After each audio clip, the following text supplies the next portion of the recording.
Hello and welcome to Warp Talk. Today I'm talking to SearchWarp member and professional voice talent Victoria Feinerman, joining us today from Israel. Hello Victoria, it's a pleasure to have you join us here on Warp Talk today. Thank you. It's a pleasure to be here. First of all, I'd just like to quickly cover some of your background information. It says here that you were born in Kansas, but you moved to Israel at the age of 13, which is quite a big move, especially when you're only 13. How did that go for you? Went very well. Very well. I can also see you're married with 4 children. Yes. Could you tell us a little bit about your family? Sure. My husband is American as well, and I have my oldest is almost bar mitzvah, almost 13, and my youngest is 2. Boy, girl, boy, boy. So that's our family. I can imagine you must be very busy with all those children to look after, as well as being a professional voice talent. So I don't suppose that leaves much time for yourself. No. Well, that's what the nighttime is for, I guess. Late at night, pull out that science fiction book and read something. Definitely. What sort of science fiction do you like to read then? Is there any particular authors or just the genre in general? Most of my favorite authors died, unfortunately. Robert Jordan, Roger Zelazny, Marion Zimmer Bradley. I like Piers Anthony as well. He's still alive. I have something left to read. Hopefully there'll be some more new books from them as well then. Yes. Right. First of all, I have to admit I don't know a huge amount about voice talent and what that involves. So I'm hoping to learn a little bit about that today. Okay. So first of all, could you give us sort of a general idea about what being a voice talent involves? I know it's a lot more than just talking. And could you also tell us how you got into it? Sure.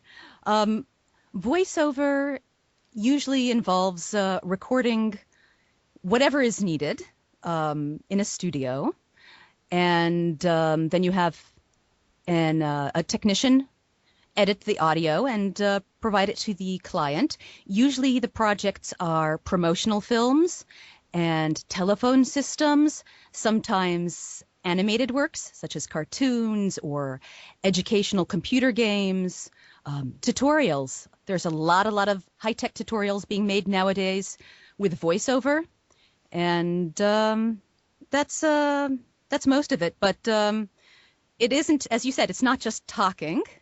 It's a lot of work. Yeah, it sounds like it. There's obviously quite a big variety of different things you could be doing then. Yes. What would you say the most popular sort of projects you're involved with are? Is it mainly for business presentations or is it something else? Yes. A lot of promotional videos, business presentations, and a lot of tutorials. And I lately signed a contract to do animated voices for educational software and for avatars for your website. So that's most of my work, and some telephone systems as well. Excellent. So that's a lot of different things there. Yeah. With the characters, do you do all those in your sort of your normal voice, if that's the right way to say it? No. Or do you do sort of character acting voices? Yeah, sure. Well, sweetie, I could be a nice old lady and invite you in for some nice blueberry pie. Or I could be a really obnoxious teenager and just talk about my nails and my new boots and things like that. It depends what's needed. Excellent. There's all sorts of different things. All kinds of different voices you can do then, and different tones as well, which I guess is quite important for some of the business things. Yes. Just the way they want it conveyed, their message to their clients and things. I can see some of the clients you've worked with on your website, which is vixvoice.com. It's quite an impressive list of clients from all over the world there. Yes. Could you give us some idea about some of the highs and lows you've had during your career? Haha. Oh, I've had some interesting experiences.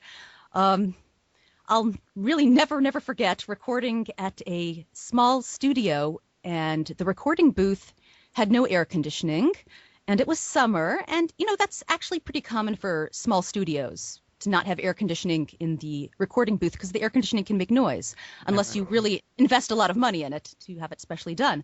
So on this particular occasion, the door to the recording booth got stuck and it wouldn't open, and it was quite hot in there, and in the end they had to break down the door to get me out. So that was memorable. Yeah, I'm sure it was. It sounds quite an unpleasant experience, but glad they got you out of there in the end.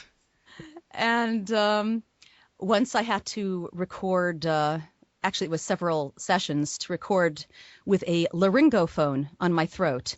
And that's a special piece of equipment that picks up the vibrations directly from the vocal folds. And the purpose of this is to have a special system that that puts together the different parts of my voice to make words.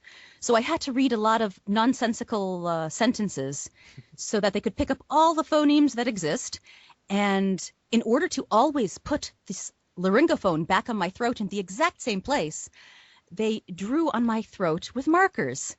And they actually wanted me to not wash it off, which I couldn't do. So they measured from my earrings exactly to where on my throat they'd have to put it on the next day. And I couldn't move while recording at all. Okay. So it was quite an experience, hours and hours like that.